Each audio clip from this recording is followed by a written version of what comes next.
Donc bonjour à tous, aujourd'hui on va expérimenter un nouveau format d'éducation populaire autour d'un sujet qui concerne un très grand nombre de nos concitoyens, à savoir la santé mentale.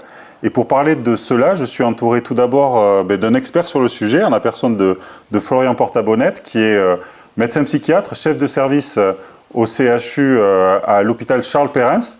Et on a, et ce sera la deuxième partie de cette petite vidéo, le plaisir d'accueillir un certain nombre de jeunes étudiants issus de différentes filières de l'Université de Bordeaux qui nous feront part de leurs réactions, de leurs questionnements auprès de Florian, auprès de moi-même, sur ce sujet, la santé mentale, qui a été beaucoup d'actualité en fin d'année dernière, puisque Michel Barnier, notamment en tant que Premier ministre, avait fait une déclaration sur le sujet, en déclarant que ce serait la grande cause de son mandat. Vous le savez, une censure est passée par là. Est-ce que cette censure, elle induit que la santé mentale est reléguée, alors que c'est un sujet de préoccupation majeur, la question de la santé mentale? Et peut-être pour commencer, Florian, je profite aussi pour rappeler que tu as écrit un ouvrage qui fait plutôt référence, La santé mentale en France, qui est préfacé par Boris Cyrulnik. De quoi parle-t-on quand on parle de santé mentale ?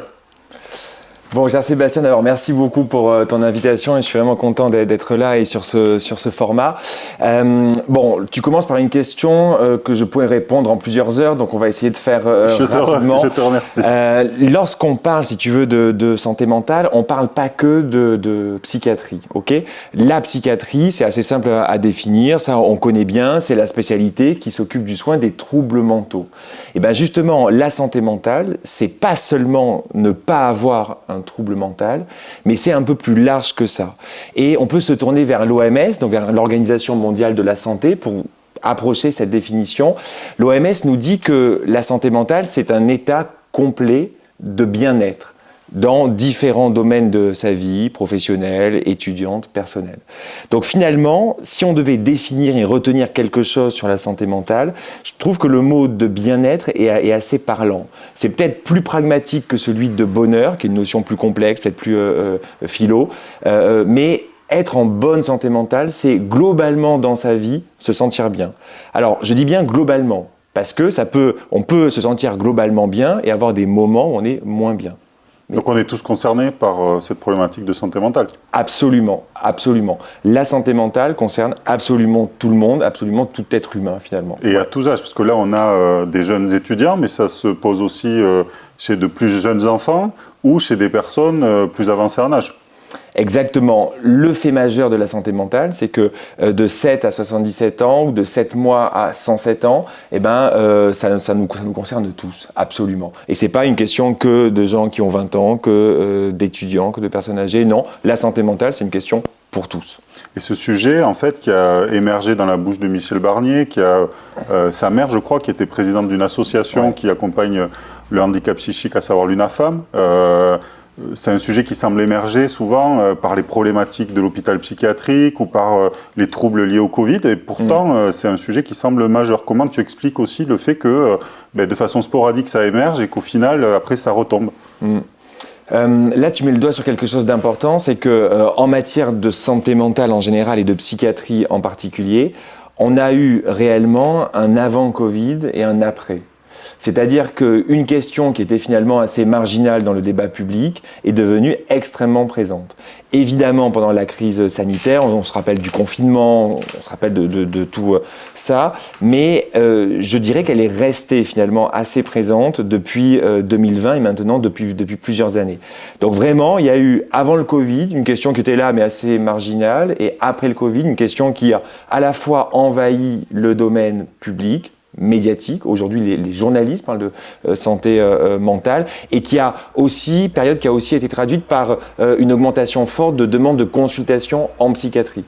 Et est-ce qu'au niveau, on parle souvent de moyens, de carences sur la pédopsychiatrie, de difficultés aussi à avoir un rendez-vous avec un professionnel, est-ce qu'il y a vraiment qu'un sujet de moyens ou est-ce que la problématique elle est plus globale d'attractivité des métiers, de prise en considération sur la prévention ou comment tu analyserais ça toi de ton point de vue de praticien d'expert? On ne peut pas éluder la question des moyens. Évidemment que c'est une question qui se pose. En fait, c'est pas la question des moyens dans l'absolu, c'est la question des moyens par rapport à une demande. Donc c'est la question d'une offre de soins par rapport à une demande de soins. On vient d'en parler, la demande de soins en psychiatrie, elle a explosé depuis 2020. Les moyens, eux, n'ont pas explosé, peut-être même au contraire. Quand on parle des moyens, un des faits marquants est en fait la répartition de ces moyens sur le territoire national. C'est-à-dire que le fait marquant en médecine en général, mais en psychiatrie en particulier, c'est qu'il y a une très grande hétérogénéité dans la répartition des professionnels de santé. Donc il y a des départements entiers où il n'y a plus aucun pédopsychiatre, par exemple. Tu vois. Donc, la question des moyens est en fait, je pense, d'abord la question de la répartition de ces moyens sur le territoire. Mais il n'y a pas que ça. Il n'y a pas que ça. En fait, on peut voir, tu vois, l'aspect moyen, mais on peut aussi voir l'aspect demande. Pourquoi la population française est aujourd'hui beaucoup plus en demande de soins et d'accompagnement en santé mentale qu'il y a 5 ans, 10 ans? La vraie question, à mon avis, elle est là. Et quelle est la réponse? On ne te perd pas. On parlait tout à l'heure de l'avant-Covid et de l'après. Je suis persuadé, le milieu en fait de la santé mentale est persuadé que cette épidémie a changé certaines choses. Alors certains parlent d'un effet biologique du virus sur nous et sur notre cerveau. On sait que le virus du Covid est un virus qui vient se fixer sur le cerveau. Vous savez, quand on perd l'odorat, par exemple, dans le Covid, c'est justement parce que le Covid est venu se fixer sur le cerveau, une région qui s'occupe de l'olfaction, et c'est pour ça qu'on va perdre cet odorat. Et donc, il y a peut-être une explication biologique. La population a été exposée au Covid et peut-être que le Covid est responsable en lui-même d'anxiété, de dépression. D'accord. Mais je crois qu'il y a aussi, bien évidemment, une explication sociale, sinon sociétale. Le fait majeur de l'épidémie de la Covid, c'est sans doute l'explosion de l'usage du numérique, avec tout un tas de bienfaits, tout un tas d'apports, mais aussi, paradoxalement, un sentiment de solitude chez les personnes qui augmente. Je ne sais pas si vous avez vu passer ce sondage là, d'il y a quelques jours. Le sentiment de solitude chez les jeunes a jamais été aussi important. Donc jamais autant de jeunes ne se sont sentis seuls, particulier de se sentir seuls, que maintenant. Et donc, je pense que cette épidémie, entre autres éléments et entre autres facteurs, a sans doute inciter à utiliser plus qu'avant les méthodes numériques, peut-être au prix d'un isolement humain réel plus important. Et je pense que ça, c'est une des causes qui demeure aujourd'hui. Et le numérique, si vous voulez, ça peut être... on peut tout faire maintenant en restant chez soi. C'est-à-dire qu'on peut aller sur Amazon et commander sans croiser personne. On peut aller sur Tinder et draguer sans forcément croiser. On peut être sur Netflix et pas aller... voilà. Donc, il y a un fait majeur de l'isolement. Donc l'isolement est facteur d'une dégradation de la santé mentale. Sans doute. Est-ce que, pour prendre un exemple qui n'a de valeur que d'exemple, mais ce matin j'étais sur une manifestation, je croise une dame qui a plus de 80 ans qui me disait rejoindre son mari qui était en dépression depuis près de 9 ans. Donc est-ce que cette explosion des problématiques de santé mentale, elle ne touche que la jeunesse ou est-ce qu'elle est aussi diffuse à tout âge dans la société? Est-ce qu'on a aussi cette tendance, cette progression aussi chez les personnes âgées ou dans les situations de personnes en situation de handicap, sur des troubles psychiques, voilà, de la phobie sociale, des troubles dépressifs, tout un tas d'aspects aussi qui sont peut-être moins liés à cette évidence que tu énonces, qui est l'usage peut-être un peu trop important du numérique chez les plus jeunes. En effet, on l'a dit tout à l'heure en début de l'entretien, la santé mentale, c'est une question universelle. Et donc, l'augmentation des symptômes dépressifs, anxieux, suicidaires, parfois ça va jusque-là, il concerne tout le monde. Chez le sujet âgé, alors encore faudrait-il s'accorder sur une définition de l'âge, et cela n'est pas une chose évidente, mais chez le sujet âgé, on assiste aussi à une dégradation de certains paramètres, c'est-à-dire à une détérioration de l'état finalement de santé mentale. Et il y a quand même un enjeu qui est majeur. Je ne sais pas si tu as ce chiffre en tête, Sébastien, mais en 2030, c'est-à-dire demain, 1/3 de la population française sera âgée de plus de 60 ans. Ce qui veut dire que... On parle beaucoup des retraites, donc... C'est-à-dire que notre pays est face en fait à une transition démographique qu'il n'a jamais connue dans son histoire. Donc évidemment, ça pose des questions comme les retraites, et c'est certain. C'est d'abord une chance.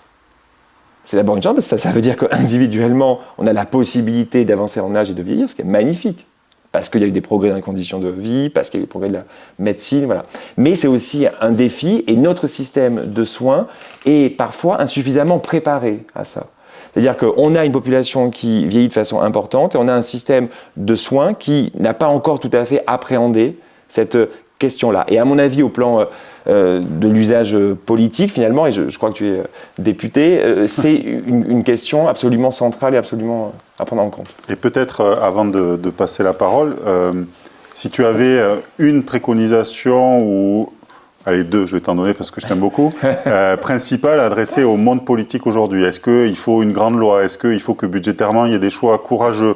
Est-ce que c'est sur la détection, la prévention qu'il faut agir de façon prioritaire? Je sais que c'est difficile parce que tu as une nouvelle fois, le livre il pèse, donc je ne sais pas si je vais tenir longtemps, mais il y a beaucoup de choses à faire. Mais quelle est la priorité absolue pour toi pour adresser ce sujet de la santé mentale qui est un sujet en croissance malheureusement constante? C'est pas facile de donner des priorités. Je n'ai pas dit que je te posais des questions faciles. Ah non, je n'en attendais pas moins. Mais deux sujets. Premier sujet, celui de la déstigmatisation. Vous savez, le stigma, c'est une marque qu'on porte et qui va nous différencier des autres, et souvent, malheureusement, de façon discriminante ou en tout cas écartante. Même si beaucoup de chemin a été parcouru depuis quelques années, la santé mentale et les symptômes de santé mentale et les troubles de santé mentale restent stigmatisés. C'est-à-dire qu'en parler, c'est pas toujours facile. Et c'est pas toujours facile dans tous les milieux, c'est pas toujours facile dans toutes les conditions. Et donc, je pense que si le politique doit se pencher sur quelque chose, c'est bien d'essayer de déstigmatiser encore davantage et de faire qu'on puisse parler plus librement. Ok, je suis en souffrance, et non, j'ai pas honte, et oui, j'ai le droit. Et voilà. Et je pense que ça, c'est un sujet important. Et je pense que la grande cause nationale, il faut s'assurer qu'elle permette ça. S'il y a un objectif de la grande cause, je pense qu'il doit être celui-ci. Communiquer, déstigmatiser. Et puis ensuite, il y a une deuxième question. C'est une fois qu'on a déstigmatisé, c'est-à-dire que chacun peut librement parler de sa souffrance, il faut qu'il y ait un système d'accompagnement et de soins qui puisse répondre à ça. Et pour ça, je pense qu'il y a une réflexion politique à mener sur la gradation de notre système. C'est-à-dire que tout le monde a le droit d'avoir des difficultés de santé, mais tout le monde n'a pas forcément besoin de consulter un psychiatre. Et donc je pense que le politique doit se pencher sur comment on organise les soins, avec peut-être un premier trépied autour du médecin généraliste, des infirmiers, des psychologues, et puis peut-être avec une offre de soins plus spécialisée en psychiatrie, classique, et puis peut-être encore plus spécialisé dans des domaines de surspécialité. Je crois qu'il y a un vrai sujet sur la gradation. Déstigmatiser pour parler librement et réformer notre système pour qu'il puisse répondre précisément à cette demande. Voilà, je crois qu'il y a deux sujets très importants là-dessus. Bon, la question était difficile, mais la réponse était limpide. Donc, merci beaucoup. Je te remercie, Sébastien. On a posé globalement les grands enjeux, on a balayé rapidement. Si vous voulez en savoir plus une nouvelle fois, alors j'ai pas d'action, mais voilà, il y a plus de matière là-dedans. Et peut-être, parce que l'idée aussi c'est d'avoir un temps d'interaction, vos réactions, est-ce que vous, dans votre entourage, comment vous percevez ça? Est-ce que cette question de la stigmatisation, par exemple, c'est vrai que la schizophrénie, par exemple, est tout de suite associée à des choses qui sont assez négatives, alors qu'on constate que les faits de délinquance ou la criminalité n'est pas forcément beaucoup plus importante, donc cette déconstruction elle est importante. Donc la parole est à vous, sentez-vous libre, le premier pas est le plus difficile, mais déjà qu'est-ce que ça vous inspire? Est-ce que ce sujet de la santé mentale, vous en avez entendu parler? Est-ce que vous avez entendu parler de dispositifs? Il y a Allopsy par exemple qui a été créé, qui fait l'objet quand même d'un certain engouement, qui fait l'objet aussi de quelques critiques, mais est-ce que ça c'est des sujets qui vous concernent dans votre entourage ou même personnellement? Qui veut commencer? Moi je veux bien commencer. La question du stigma, je la trouve très intéressante parce que au-delà du fait qu'il y a une stigmatisation des maladies mentales qui peuvent toucher n'importe qui, je trouve qu'il y a aussi une grosse stigmatisation des soins derrière qui sont apportés. Parce que aujourd'hui, je trouve que la première personne vers qui on va se tourner en question de santé mentale, ça va être le psychologue. Sauf que pour y avoir accès, je trouve qu'il y a quand même énormément de difficultés, que ce soit premièrement financière. Et c'est vrai que ça, c'est vraiment quelque chose qui pourrait, où il pourrait y avoir des choses faites là-dessus, parce que la barrière financière, elle est très importante, je trouve, dans les soins, dans la santé mentale. Absolument. Quand vous parlez du stigma, on l'a malheureusement vécu à Charles Perrins l'été dernier, où malheureusement au cours d'un fait divers, un des patients qui était hospitalisé dans notre hôpital, en sortant à l'extérieur de l'hôpital, a été tué sur un fait divers sur lequel je ne reviendrai pas là. Ce qui a été particulièrement choquant, c'est que bien évidemment la presse a relaté ce fait divers, c'est normal. Ce qui a été extrêmement choquant, c'est les commentaires. C'est les commentaires qu'on a vus sur les réseaux, les commentaires qu'on a vus sur les articles. Voilà. Et c'est pour ça que je veux parler de la stigmatisation, parce qu'on peut avoir l'impression qu'on parle beaucoup plus librement de la santé mentale, mais quand on voit ce qu'on a vu, on se dit que c'est pas encore fait, que c'est pas gagné, que ça existe. Une fois qu'on a dit ça, il y a en effet la question du soin psychiatrique. C'est-à-dire que est-ce que je vais être stigmatisé si je pousse la porte d'un psychologue, d'un hôpital psychiatrique? Et nous, quand il y a des jeunes qui viennent nous voir à Charles Perrins, souvent ils nous disent ça. C'est qu'ils nous disent que venir dans un endroit comme ça, c'est hyper compliqué en fait. Et dire à ses copains qu'on vient là, c'est hyper compliqué. Et dire à sa famille qu'on vient là, c'est compliqué. Donc ça, c'est important. Et vous parlez d'un autre sujet déterminant qui est celui de l'accès financier. En fait, les psychologues, historiquement, ils ne sont pas remboursés par la Sécu. Et donc, une consultation chez un psychologue, ça vaut à peu près 60 €. Voilà. Parfois un petit peu plus. Voilà, donc ça dépend des endroits, ça dépend des psychologues, parce qu'ils ont un tarif libre en fait. Bon. Et il y a eu quand même une avancée il y a quelques petites années, c'est qu'il y a un dispositif qui s'appelle Mon Soutien Psy, qui a été créé et qui a permis à des psychologues, quelques psychologues, de se conventionner avec la Sécu pour proposer des consultations remboursées. En fait, quelques consultations par an, 10 consultations par an. Et voilà, je pense qu'il faut aller plus loin sur ça.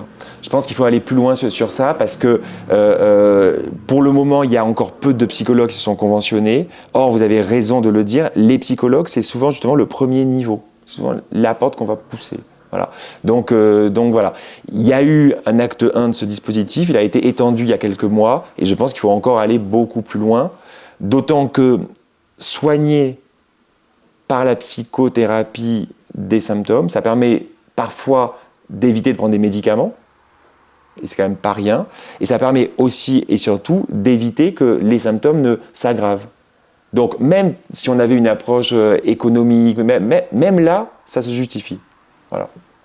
On réfléchit assez peu sur les coûts évités, sur la prévention, qui est souvent le parent pauvre en termes de politique de santé, parce que quand on fait de la prévention, on empêche la survenance souvent de quelque chose et donc on a du mal à le quantifier. Et puis après, il y a un deuxième volet qui est important, c'est la question de l'accès au droit. C'est de savoir en fait, en gros, en tant que personne concernée, que des dispositifs existent.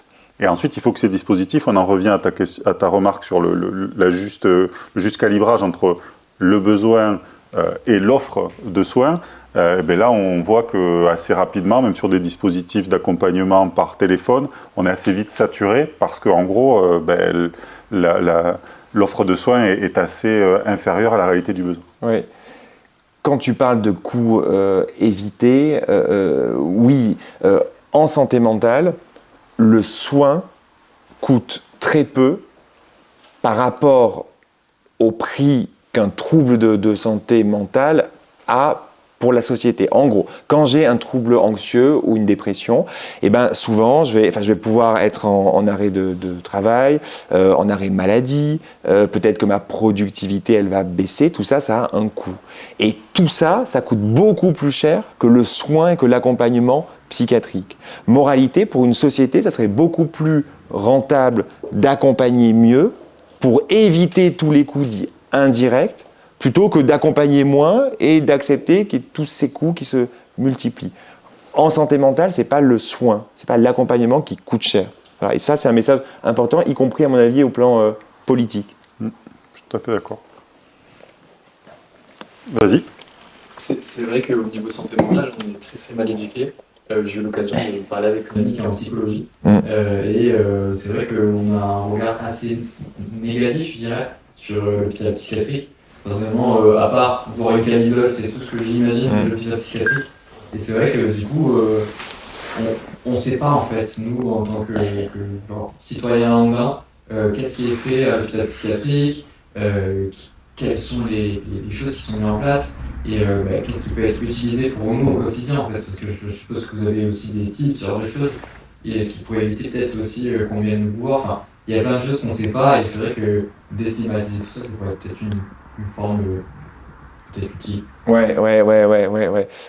Ce que vous dites finalement, c'est que le milieu du soin psychiatrique en général et l'hôpital psychiatrique en particulier, finalement, ça fait encore peur, quoi. Ça fait encore peur. Et ce que je comprends très bien, je pense que si j'étais à votre place, si j'étais pas tous les jours dans un hôpital psychiatrique, moi-même, j'aurais ces mêmes représentations. Mais par exemple, il y a quelques signes qui ne trompent pas. Au cours des journées du patrimoine, l'hôpital Charles Perrin est ouvert pour des visites. L'affluence est énorme. C'est-à-dire que la demande citoyenne de venir voir ce qui se passe, le patrimoine, mais pas que, dans l'hôpital, est considérable. Donc ça montre qu'il faut que l'hôpital, en fait, s'ouvre. C'est ça, en fait, que ça montre. Il faut que l'hôpital s'ouvre sur la ville, s'ouvre sur la cité, s'ouvre sur les gens, s'ouvre sur les citoyens. Et c'est en fait comme ça qu'on arrive à déstigmatiser. Voilà. Je pense que vraiment, c'est un élément important. Et une autre méthode qu'on utilise un peu, mais sans doute pas assez, c'est au lieu de faire des consultations psychiatriques à l'hôpital, de les délocaliser, par exemple sur les campus. Et alors, je ne sais pas si vous savez, mais sur le campus, il y a donc un espace santé étudiant avec plusieurs professionnels qui interviennent, dont des professionnels de Charles Perrin qui proposent une consultation. Alors, malheureusement, comme tu disais, Sébastien, souvent, la demande est largement supérieure à l'offre de consultation. Et donc, l'accès n'est pas facile. Mais bon, ça a quand même le mérite d'être là. Il y a des initiatives aussi qui sont portées dans les quartiers politiques de la ville. Aussi qui existent, la Châtaigneraie, APSA, qui avait des initiatives après le Covid. Et peut-être pour rebondir sur la remarque, il y a justement dans la niche parlementaire qui était dévolue au Parti Socialiste jeudi dernier, il y avait une proposition de loi qui n'a pas eu le temps d'être étudiée parce que le temps est compté dans ces niches parlementaires, notamment de formation au premier secours en santé mentale chez les jeunes. Alors ça avait une double vertu, c'était que ça outillait mieux face à la survenance d'une difficulté et ça permettait aussi de poser le sujet de façon un peu apaisée, de déconstruire justement cette association spontanée qu'on peut avoir entre santé mentale et hôpital psychiatrique, qui est une partie de la question de la santé mentale, mais qui finalement est résiduelle ou marginale d'un point de vue quantitatif vis-à-vis de la réalité du besoin et des troubles qui peuvent être observés. Donc ça aussi, ça participe, mais c'est compliqué parce qu'il faut trouver l'espace pour faire émerger ce type de proposition et c'est pas facile. Oui, absolument. Et peut-être un autre versant. On parle beaucoup de la démocratie dans le champ de la santé. En fait, la démocratie dans le champ de la santé, c'est de dire que moi, personne souffrante de quelque trouble que ce soit, psychiatrie ou pas, j'ai aussi le droit d'avoir une part... À la fois, j'ai des droits dans ma relation thérapeutique. Moi, quand je vais chez mon généraliste, j'ai le droit de dire oui ou non au traitement qu'il me propose.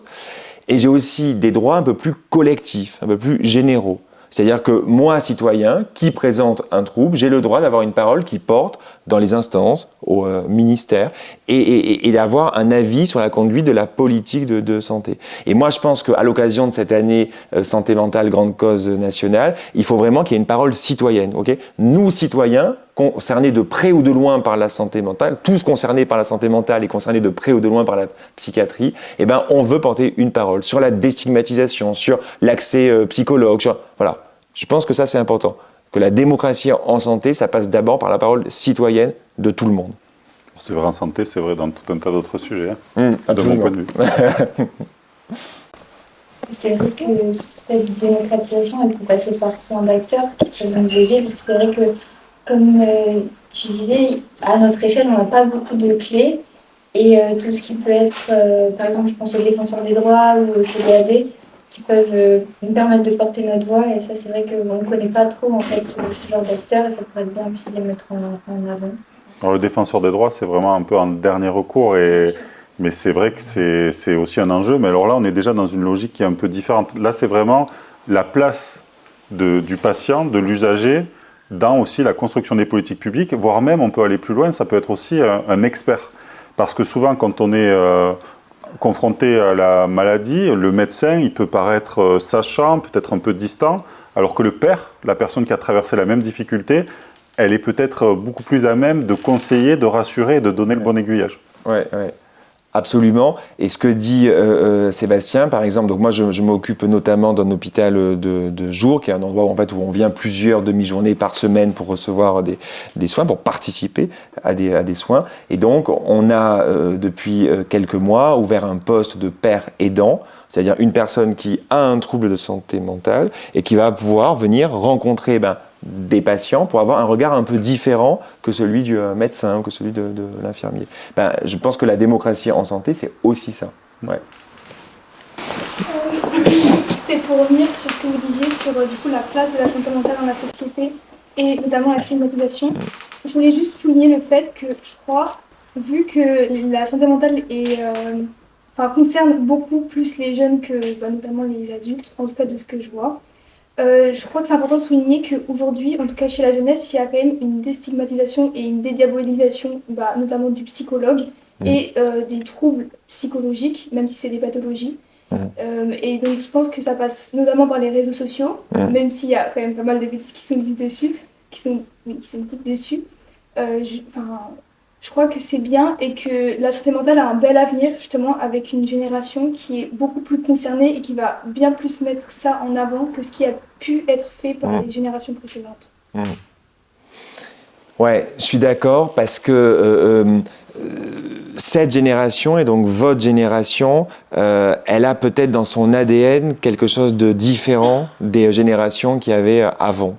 Et comme vous avez grandi, en fait, vous êtes devenu même jeune adulte avec cette question, j'espère qu'elle va continuer en fait à irriguer la suite de votre parcours et que vous allez être les porte-voix en fait, peut-être même d'une génération santé mentale, quoi. Voilà. Et je pense que ça c'est important et je pense que c'est votre génération qui peut sans doute porter ça. Et je suis content d'entendre ce que vous dites, que les réseaux sociaux permettent ça aussi, parce qu'il y a un côté négatif, je suis persuadé, réseau, mais il y a aussi communication peut-être facilitée et que ça participe finalement au grand œuvre de la déstigmatisation, je suis quand même content. Vous avez genre des comptes Insta ou je sais pas, ou qui parlent de ça, vous en voyez? Ouais. Oui, beaucoup. Je trouve que ce qui est le plus mis en avant, ça va être tout ce qui est troubles du comportement alimentaire sur les réseaux sociaux. Oui. Et il y a certains comptes qui sont très intéressants là-dessus. Ouais. Et même tout ce qui est dépression, c'est pas mal abordé. Après, il y a des troubles qui sont quand même très invisibilisés, comme on parlait de schizophrénie ou tout ce qui est bipolarité. Ça, c'est quand même encore beaucoup de choses à faire dessus. Mais sinon, c'est vrai que les réseaux... C'est vrai qu'il y a une grosse augmentation statistique qui est étayée sur les troubles de la conduite alimentaire suite au Covid. C'est vrai que c'est des sujets qui sont plus facilement acceptés, peut-être encore, que la question de la schizophrénie ou la bipolarité qui interroge beaucoup. Ouais. Je pense qu'en dehors des réseaux sociaux, pour certains d'entre nous, mais aussi vu nos parents, être mal, un peu sombrer. Je pense que ça nous aide aussi à nous sensibiliser dessus. Et j'avais aussi envie de rebondir sur la question de l'offre. Oui. Quel est votre point de vue sur les médecines alternatives, par exemple? Ça, je le vois passer. Ouais. Moi-même, je suis un peu formé à ça. Et j'ai vu vraiment des gens aller beaucoup mieux à la suite de 3 à 4 séances. Et quand vous parlez de médecine alternative, vous pensez à quoi? Hypnose, PNL. D'accord. Peut-être même l'acupuncture. Ouais. Alors moi j'ai un point de vue ouvert. J'ai un point de vue ouvert. Alors en toute transparence, moi j'ai une pratique de la médecine assez classique, assez conventionnelle, mais ouverte. Par exemple, vous parlez d'hypnose. Dans mon service, on a plusieurs infirmières qui sont formées à l'hypnose et qui font des séances d'hypnose pour les patients. Donc voilà, c'est un exemple autour d'une pratique. Mais voilà, ce qui est important en fait, c'est de se dire, c'est de parler avec la personne concernée, la personne souffrante, et d'élaborer avec elle, pas sans elle, pas à sa place, avec elle, une sorte de protocole de soins, de chemin, qui va combiner plusieurs choses. de la médecine conventionnelle, de la médecine alternative, peut-être d'autres choses. Et voilà. Et je pense qu'il faut vraiment avoir une approche non dogmatique et voilà, assez concrète, en fait. Et oui, parfois, ça peut aider, clairement. Mais je pense que y a quand même une médecine qui, et peut-être là aussi avec une génération nouvelle, de soignants, de praticiens, qui s'est ouverte à ces questions, l'hypnose en études, mais il n'y a pas que ça. Vous savez qu'on fait même des anesthésies sous forme particulière d'hypnose. Voilà. Donc, voilà, on est ouvert. Il y a des pratiques plus facilement entendables pour le corps médical que d'autres. Tout à fait. Alors oui, on ne peut pas tout entendre toujours, c'est sûr. Je voulais revenir sur le fait que tu disais qu'on avait souvent vu nos parents aussi souffrir à certains moments de nos vies. Et ça, je voulais vous poser la question sur ensuite derrière dans la psychiatrie les résultats, parce qu'on parle beaucoup de la santé mentale déjà, mais c'est très très bien. Mais c'est vrai que, comme tu disais, nous on nous a un peu donné la parole, enfin, on a pu au moins avoir conscience de ce que c'était la santé mentale et mettre des mots dessus. Et c'est vrai que j'ai l'impression que la génération de nos parents sont très silencieuses sur ces questions-là. Comment ensuite ça se retranscrit, que ce soit dans votre hôpital ou Ce qui est vrai, c'est que c'est les indicateurs de santé quasiment épidémiologiques chez les jeunes qui ont explosé là ces dernières années. C'est-à-dire qu'on a vu les symptômes anxieux, dépressifs, suicidaires, alimentaires augmenter très fortement dans la population 10-25 ans en fait. Hein. Voilà. Et en particulier, moi je me souviens de 2021-2022, dans notre service d'urgence psychiatrique, on a vu une augmentation très très forte des passages aux urgences psychiatriques, voire des hospitalisations, des ados de 10-15 ans ou de 10-17 ans. Et souvent des filles, et souvent avec des conduites qu'on appelle auto-agressives, c'est les scarifications, c'est se faire du mal. Et ça, c'était un truc qu'on n'avait jamais vu avant et qu'on a vu pour la première fois là. Donc l'explosion des indicateurs, elle s'est plutôt faite là en fait, et de la souffrance, elle s'est plutôt faite là. Elle s'est moins faite dans la population plus âgée. Néanmoins, dans nos consultations, on voit énormément de personnes de 30, 40, 50, 60 ans. Donc en fait, le message, c'est le message initial qui est que la santé mentale, en général, les troubles psychiatriques en particulier, ça concerne absolument tout le monde. Mais, je continue à le dire, vous, à vos âges, dans votre génération, il y a peut-être une liberté de parole qui est plus grande. Ouais. Et ça, oui, je le constate. Et puisqu'il y a cette liberté de parole, il faut l'utiliser. À mon avis, il faut en faire quelque chose presque d'engagement pour la société. Alors, on va prendre une dernière question et après on poursuivra peut-être... Est-ce que justement cette liberté de parole de notre génération, elle ne crée pas un déséquilibre malgré elle avec justement la génération de nos parents qui est moins sensibilisée à ces sujets, qui a plus de fierté ou plus de honte à les exprimer et du coup qui mène à une incompréhension entre deux générations et à une non-aide, par exemple dans une situation où on a vraiment besoin d'un parent ou d'un proche adulte? C'est pas un biais statistique presque. Tu vois que la discussion devient pointue. Ce que vous dites finalement, c'est de dire, en effet, est-ce qu'il n'y a pas une sorte de décalage générationnel, voire d'incompréhension générationnelle, voire de faille presque, hein, générationnelle qui peut se faire sur ces questions. Alors moi, je pense que de prime abord, oui, mais je pense qu'elle peut être dépassée. Elle peut être dépassée. Bon, nous, on essaie de le dépasser. Une fois que, quand on a 20 ans et qu'on est dans le parcours de soins, nous, on organise des entretiens avec les parents, avec la famille, justement pour dépasser ça, justement pour mettre tout le monde autour d'un salon et pour dire, OK, on va discuter sans barrière. Donc, je pense que ça, c'est une première réponse. Et je pense que ce que vous pointez, c'est justement, vous, votre génération, elle est formée, elle est sensibilisée, c'est très bien. Il faut que ce message se diffuse. Et l'idée, c'est, j'espère que dans le cadre de la grande cause, cette année, on va avoir des grandes campagnes de communication qui seront en fait pas que destinées aux jeunes, il en faut bien sûr, mais pas que, justement pour ça.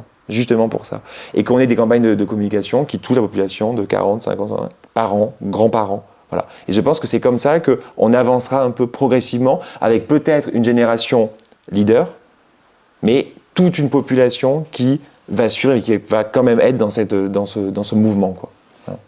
Merci beaucoup Florian. Mais je crois que tu fais en fait la transition vers une conclusion assez facile. On a essayé à notre très modeste échelle de faire œuvre utile sur cette communication, déconstruire peut-être certaines représentations autour de la santé mentale, répondre aussi à quelques questions. On n'a évidemment pas épuisé le sujet, mais en tout cas voilà, sur cette première expérience, ce premier temps d'échange, j'espère que ça a été un moment agréable et de compréhension, d'éducation populaire aussi dans une certaine mesure. Et donc un immense merci d'avoir accepté cette invitation et d'avoir lancé ces rendez-vous qu'on va essayer d'institutionnaliser un petit peu autour de grands thèmes, de grands sujets, peut-être pas de grandes causes toujours, mais en tout cas qui concernent une grande partie de la population. Merci beaucoup. Merci beaucoup Sébastien pour ton invitation et merci pour cet échange de qualité.